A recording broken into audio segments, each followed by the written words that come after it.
విద్యార్థులారా, మనము గురుదక్షిణ అనే పాఠ్యాంశాన్ని తెలుసుకుంటున్నాము.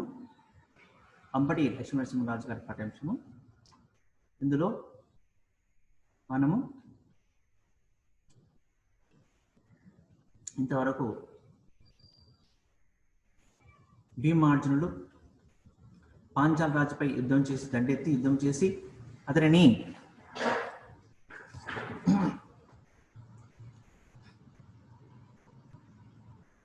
పట్టి బంధించి గురువు గారి ముందర పెట్టిన తర్వాత అప్పుడు వారిని చూసి ఇంతకు వీరేనే పాంచాల మహారాజులు ఇలా దినాదినంగా ఉన్నారే అంటూ ఇక వారిని అవహేళన చేస్తూ ఇంకా నన్ను గుర్తుపట్టారా లేదు, ఇతడు నా బాల్యమిత్రుని చెప్పని తలిచి నా పిల్లవాని కోసం అంటూ వాడి మనసులో బాధను పోగొట్టడం కోసం, వాడి పాల కోసం, నా పిల్లవాని పాల కోసం ఇతని దగ్గరికి వెళ్ళి వేడుకుంటే కళ్ళు కనపడకుండా చెడు మాటలు మాట్లాడి తన నౌకరు చేత నన్ను గర్వంతో ఇంటిలో నుంచి గెంటింపజేశాడు అని చెప్తూ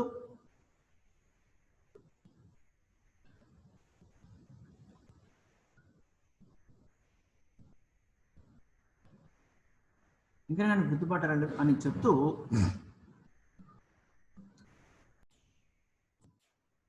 నన్ను తన సేవకుని చేత గెంటి వేశాడని చెప్పని అంటూ అనుచు శిరోజముల్గుని నృపాధముని అనుచు శిరోజముల్కొని నృపాధమా నన్నిటు చూడవేలా సిగ్గున తల వంచుటే ఏమనన్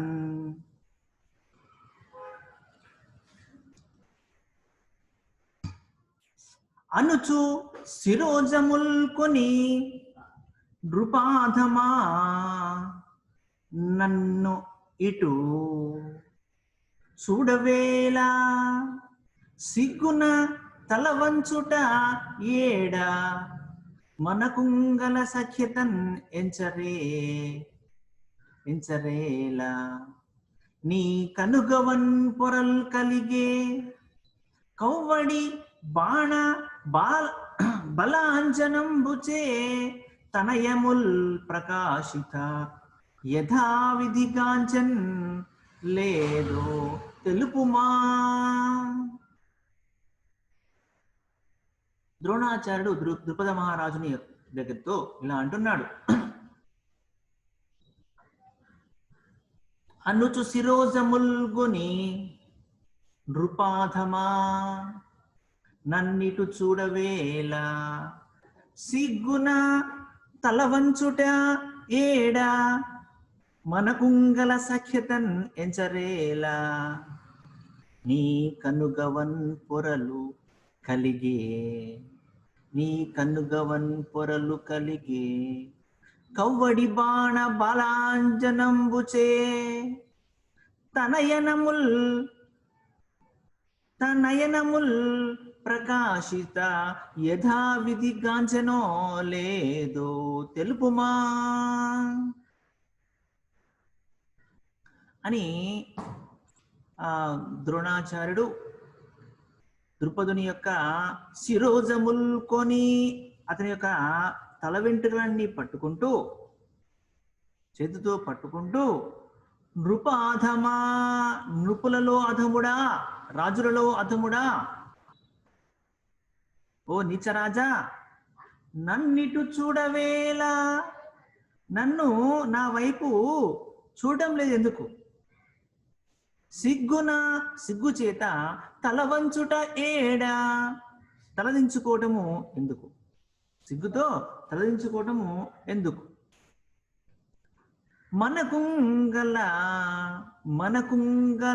మనకున్నటువంటి మన ఇద్దరి మధ్య ఉన్నటువంటి సఖ్యతను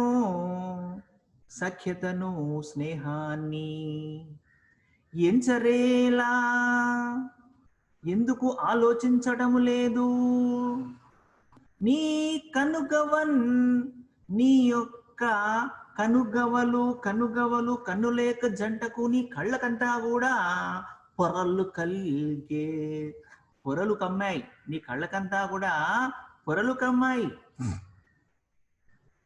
కవ్వడి కవ్వడి కవ్వడి అనే పేరు ఇంకొకరికి ఎవరికి ఉంది? అర్జునుడికి ఉంది. అలాంటి అర్జుని యొక్క కవ్వడి బాణ బల,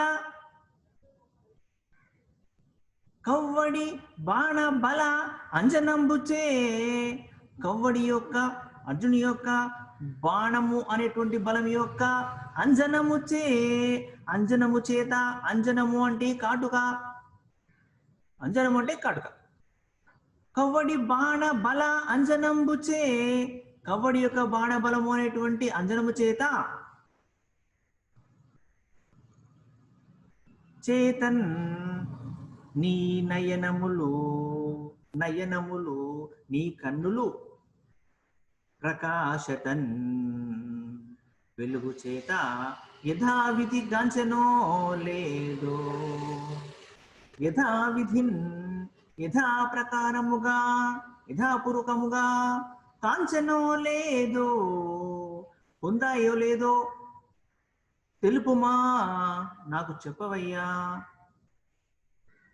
ఓ ద్రుపద మహారాజా, నీకు గర్వము చేత నీ కళ్ళు కానకుండా పోయాయి, నీ కళ్ళు కనపడకుండా పోయాయి అంటూ ద్రుపద మహారాజు యొక్క శిరోజాలన్నీ కూడా ద్రోణాచార్యుడు పట్టుకొని ఇలా అంటున్నాడు, నృపాధమా, ఓ ఓ నీచుడా, ఓ రాజా, నిన్ను నా వైపు చూడటం లేదు ఎందుకు? నా వైపు ఎందుకు చూడటం లేదు? సిగ్గుతో తల ఎందుకు వంచుకుంటున్నావు? ఓహో, నువ్వు చేసే పని సిగ్గు పని చేసావు కదా, అందుకు తలదించుకుంటున్నావు. కానీ మనకు మధ్య ఉన్నటువంటి సంబంధ భావ్యాన్ని, స్నేహబంధాన్ని ఎందుకు చూడడం లేదు నువ్వు? సరే, నీకంటే ఆ రోజు నేను నిద్రకు వచ్చినప్పుడు నీకు కళ్ళు పొరలు కమ్మాయి, కానీ నాకు పొరలు కమ్మలేదు. మన మధ్య ఉన్న సఖ్యతను నువ్వు ఆ రోజు ఎంచలేదు, కానీ నేను ఎంచుతున్నాను. ఈరోజు నేను గణిస్తున్నాను. నువ్వు నా ముందు చెదులు కట్టుకున్నంత ఉన్నప్పటికీ నువ్వు నా స్నేహితుడివే, బాల్యమిత్రుడివే. కానీ నీకు నేను నిద్రకు వచ్చినప్పుడు నువ్వు నన్ను బాల్యమిత్రుడిగా నువ్వు గ్రహించలేదు. ఎందుకు? కనుగవకున్ పొరలు కలిగే, నీ కళ్ళకంతా కూడా పొరలు కమ్ముకున్నాయి. ఎలా కమ్ముకున్నాయి? ధన మదము చేత నీ కళ్ళకంతా కూడా పొరలు కమ్ముకున్నాయి. ధన మదంతో నీ కళ్ళకంతా పొరలు కమ్ముకున్నాయి. కాబట్టి ఆ యొక్క కమ్ముకున్న నీ కళ్ళ పొరలన్నీ కూడా ఇప్పుడు అర్జుని యొక్క బాణ బలము చేత నీ కళ్ళ కప్పుకున్నటువంటి కళ్ళ కాటికాలన్నీ తొలగిపోయి నీకు ఇప్పుడు మళ్ళీ నీ కళ్ళు ఇప్పుడు ఎలా విధంగా అనిపిస్తున్నాయా లేదా చెప్పయ్యా. నీ నేత్రాలు వెలుగు పొంది అర్జునుని యొక్క బాణబలం అనే కంటి కాటిక చేత నీ నేత్రాలు ఇప్పుడు వెలుగును పొంది పూర్వంలా ఉన్నాయా లేదా? మరి ఆ యొక్క ధనమధం అన్ని తొలగిపోయాయా లేదా? ఇప్పుడు నేను నీకు మిత్రులుగా కనిపిస్తున్నా లేదా అని ద్రుపద మహారాజును ద్రోణాచార్యుడు అడుగుతున్నాడు. అని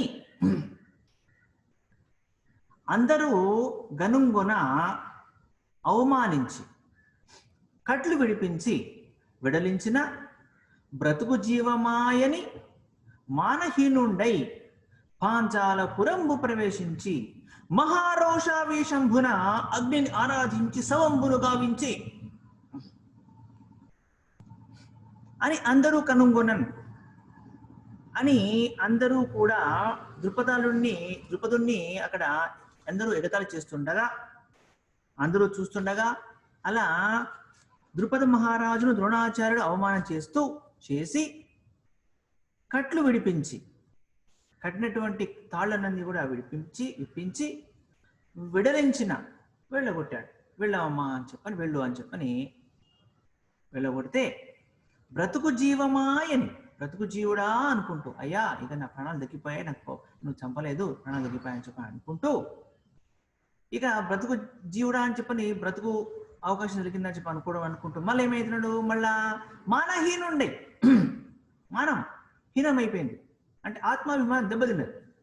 ఆత్మాభిమానము దెబ్బతినిపోయి పాంచాలపురము ప్రవేశించి, తన యొక్క నగరం ఉంది కదా పాంచాల నగరము, ఆ పాంచాల నగరానికి ప్రవేశించి వెళ్ళి మహారోషావేశంబున, గొప్పనైనటువంటి కోపముతో, పడులతో, ఆవేశంతో అగ్నిని ఆరాధించి, అగ్నిదేవుణ్ణి ఆరాధించి, అగ్నిదేవుని పూజించి సవంబు కావించే యజ్ఞాన్ని చేశాడు. యజ్ఞాన్ని చేశాడు, అగ్ని పూజించి యజ్ఞము చేశాడు. అలా యజ్ఞం చేసి ఏం చేశాడు? నరుని వరించడు పుత్రిని గురుని వధించడు సుపుత్రకు నిన్కాంచే మహా సురతతి ఎన్నంగా యజ్ఞాంతరమున వహ్ని ప్రసాద ధన సంప్రాప్తిన్. నరుని వరించెడు పుత్రిని, నరుని వరించెడు పుత్రిని, గురుని వధించెడు సుపుత్రకు నిన్ కాంచన్ మహా సురతతి ఎన్నంగా, మహాసురతతి ఎన్నంగన్ యజ్ఞాంతరమున వహ్ని ప్రసాద ధన సంప్రాప్తిన్. యజ్ఞాంతరమున ఇప్పుడు మహారోషావేశంతో వెళ్ళి యజ్ఞము చేశాడు కదా ఎవరు? ద్రుపదుడు బ్రతుకు జీవుడా అని చెప్పని ద్రోణాచార్య నుంచి వెలువడి వచ్చేసి గొప్పగా యజ్ఞాన్ని అంతా కూడా చేస్తూ, యజ్ఞాంతరమున, యజ్ఞము అయిపోయే సమయంలో, అంటే యజ్ఞం జరిగే సమయంలో వహ్ని ప్రసాద ధన సంప్రాప్తి. వహ్ని అంటే అగ్ని యొక్క ప్రసాదం. ప్రసాదం అంటే ప్రసాదం ఇవ్వటము అని కాకుండా ఇక్కడ అగ్ని యొక్క అనుగ్రహము, అగ్నిదేవుని యొక్క అనుగ్రహము చేత ధన సంప్రాప్తి, ధనాన్ని పొందడము. అంతేకాకుండా మహాసురతతి ఎన్నంగా, సురులు అంటే దేవతలు, దేవతలంతా కూడా, గొప్పవారైన దేవతల సమూహం అంతా కూడా స్తుతిన్ ఎన్నంగన్, సురతతి ఎన్నంగన్ అంటే దేవతలందరూ కూడా స్తుతించే విధంగా నరుని వరించెడు పుత్రిని నరుని వరించెడు పుత్రిని. నరుడు అంటే ఇక్కడ అర్జునుడు కదా. ఎందుకు? ద్రోణాచార్యుడు, ద్రుపదుడు కూడా ఇద్దరు సమానమైనటువంటి విద్యా పాండిత్యం కలవారు. అలాంటి విద్యా పాండిత్యం కలవారైనటువంటి తనను ఎదిరించేటువంటి వాడు ఒకడున్నాడు అంటే అక్కడ అర్జునుడు, నరుడు. కాబట్టి విలువిద్యలో సాటిలేనటువంటి వాడు అర్జునుడు. కాబట్టి అలాంటి అర్జునుడిని అల్లునిగా చేసుకోవాలని చెప్పి అనుకుంటాడు. కాబట్టి దానికి తగ్గట్టుగా నరుని వరించెడు పుత్రిని, ఆ యొక్క అర్జునుడిని పెళ్లి చేసుకునేటువంటి కుమార్తె కావాలని చెప్పని ఒక కుమార్తెను, గురుని వధించెడు సుపుత్రకుని. గురువు అంటే ఇప్పుడు తనకి ఇప్పుడు కోపం ఎందుకు వచ్చింది? ద్రోణాచార్యుడు నన్ను అవమానం చేశాడు కాబట్టి అలాంటి గురువును వధించాలి, చంపాలి. కాబట్టి అలాంటి వధించేటువంటి ఒక గొప్ప సుపుత్రుడిని కావాలని చెప్పని ఆ యొక్క ఆలోచనతో ద్రుపదుడు యజ్ఞం చేశాడు. కాబట్టి అలాంటి సుపుత్రుడిని, ఒక మంచివాణ్ణి, ఒక మంచి పిల్లవాడిని, తన యొక్క బాల్య స్నేహితుడు ద్రోణుని చంపేటువంటి ఒక పిల్లవాడిని కాంచన్ పొందాడు. అంటే కోపంతో యజ్ఞ సమయంలో ద్రుపదుడు కోపావేశంతో యజ్ఞం చేస్తూనే ఆ కోపావేశంలో ఎలా అంటున్నంటే, ఇక యజ్ఞ సమయంలో అగ్ని ప్రసాదం చేత పొందినటువంటి ధనాన్ని దేవతలందరూ కూడా కీర్తించేటట్లుగా, మరియు ఆ అర్జునుడిని పెళ్లాడేటువంటి ఒక కూతురును, మరియు ద్రోణాచార్యుని చంపగలటువంటి ఒక గొప్ప సుపుత్రుణ్ణి సంతానంగా పొందదలుచుకొని యజ్ఞము చేసి అగ్నిదేవుని చేత అలాంటి కోరికలను పొందుతాడు. ఇట్లు ద్రుపదుండును ద్రౌపది దుష్టద్యుమ్నులన్ గాంచెను. ఇట్లు ద్రుపదుండు ద్రౌపది దుష్టద్యుమ్నులన్ కాంచెను. వారు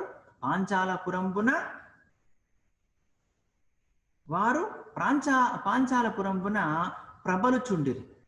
అచ్చట భారద్వాజుండును గురుదక్షిణకు ప్రతీకారంబుగా బ్రహ్మ శిరోనామకాస్త్రంబు ఒసంగెదనని పార్థునికి ఉపదేశించి, ఈ అస్త్రంబును సామాన్యులపై ప్రయోగించరాదు, దీనిని అగస్త్యుండు అగ్నివేశనకిచ్చను.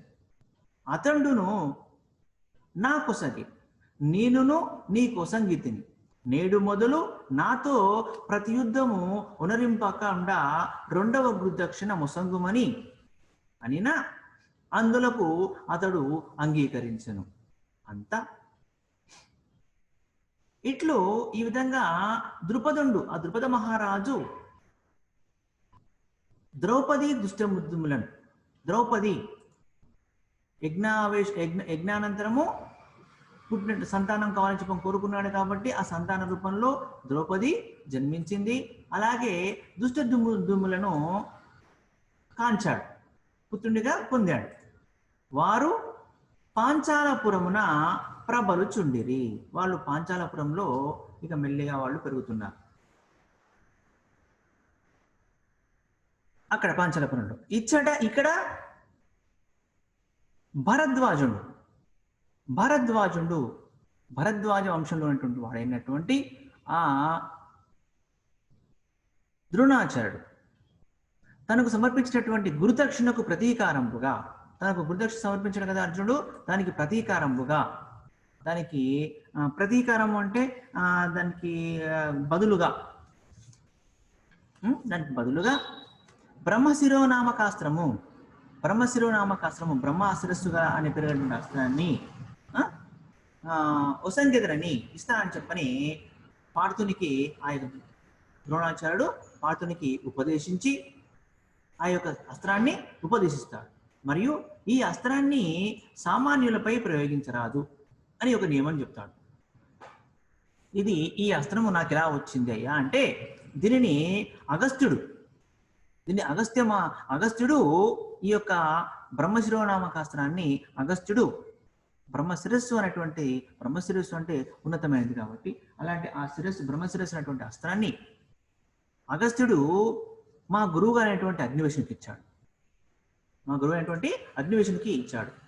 ఇక ఆ అగ్నివేశుడు కూడా ఏం చేశాడంటే ఈ యొక్క అస్త్రాన్ని ద్రుపదునికి ఇవ్వలేదు, నాకు మాత్రమే ఇచ్చాడు. అతడు నాకు ఇచ్చాడు. ఇప్పుడు నేను నీకు అసంగతిని, నేను ఇప్పుడు నీకు ఆ అస్త్రాన్ని నీకు ఇస్తున్నాను. నేడు మొదలు, ఈ రోజుతో మొదలు నీవు నాతో ప్రతియుద్ధంబు, అయ్యా నేను నీకు అస్త్రం ఇస్తున్నా, దీని సామాన్యమైన ప్రయోగించరాదు. ఒకటి. రెండోది ఏంటంటే నాతో ప్రతియుద్ధంబు, నాతో నువ్వు సమానంగా నాతో నువ్వు యుద్ధం చేయకూడదు. నాతో ప్రతియుద్ధంబు ఒనరింపకుండా. రెండవ గురుదక్షిణము ఓ సంగుమనైనా, అయ్యా నాకు గురుదక్షిణ మొదటిది ఏంటంటే ఓ గురుదక్షిణ నాకు చెల్లించావు, ద్రుపదిని పట్టి బంధించుకొచ్చావు, చెల్లించావు, నాకు గురుదక్షిణ చెల్లించావు. రెండవ గురుదక్షిణ అడుగుతున్నా, నాకు రెండవ గురుదక్షిణ అదేంటంటే నాతో యుద్ధాన్ని ప్రతియుద్ధము చేయవద్దు, ఇది నా యొక్క రెండవ గురుదక్షిణ, అది ఇవ్వయ్యా అని అనగానే, ద్రోణాచార్యుడు అడగగానే అర్జునుడు అందులకు అతడు అంగీకరించాడు. ఆ విషయానికి దానికి అర్జునుడు అంగీకరిస్తాడు. అంతటా ఇట్లా ఈ విధంగా ద్రుపద మహారాజు ఏం చేస్తాడు అంటే ద్రౌపది అనే పుత్రికను దుష్ట్యదుమ్నుడు అనే పుత్రుడిని పొందుతాడు. వారిద్దరూ కూడా పాంచాల నగరంలో పెరుగుతుంటారు. ఇక్కడనేమో ద్రోణుడు తనకు అర్జునుడు ఇచ్చినటువంటి గురుదక్షిణకు బదులుగా బ్రహ్మశిరోనామకాస్త్రాన్ని ఇస్తానని చెప్పి ఆ అస్త్రాన్ని అర్జునికి ఉపదేశించి దీన్ని సామాన్యులపై ప్రయోగించవద్దు అని చెప్తాడు. అంతేకాకుండా ఇంకేమంటాడంటే ఈ యొక్క అస్త్రాన్ని అగస్త్య మహాముని అగ్నివేశునికి మా గురువు అనేటువంటి అగ్నివేశునికి ఇచ్చారు. ఆ అగ్నివేశుడు ఇది నాకు ఇచ్చాడు, ఈ రోజు నేను నీకు ఇస్తున్నానయ్యా, నేటి నుండి నాతో నీవు ప్రతియుద్ధం చేయొద్దు, కాబట్టి అందుకు గురుదక్షిణగా నాకు రెండో గురుదక్షిణ ఇవ్వమని చెప్పని కోరుతాడు. అప్పుడు అర్జునుడు సరే అని చెప్పని గురువు గారికి మాటిస్తాడు. రెండవ గురుదక్షిణగా నేను నీతో ప్రతియుద్ధం చేయను గురువు గారు అని చెప్పని మాటిస్తాడు. అప్పుడు దానికి అంగీకరించడం జరుగుతుంది అర్జునుడు. ఇలా మనకేంటంటే గురుదక్షిణ అనే పాఠ్య భాగము విజయంలోనిది. అంటే ఇలా విద్యను నేర్పించినటువంటి గురువుకు శిష్యులు గురుదక్షిణ ఇవ్వటం, ఆ గురుదక్షిణ కూడా గురువు గారికి సమ్మతి కలిగే విధంగా, గురువు గారికి ఆనందం కలిగే విధంగా ఇవ్వటమే గురువుకు ఆనందము అని చెప్పని మనకు ఈ పాఠ్యాంశం ద్వారా తెలుస్తుంది. ఇంతటితో ఈ గురుదక్షిణ అనే పాఠ్య భాగము పూర్తయింది.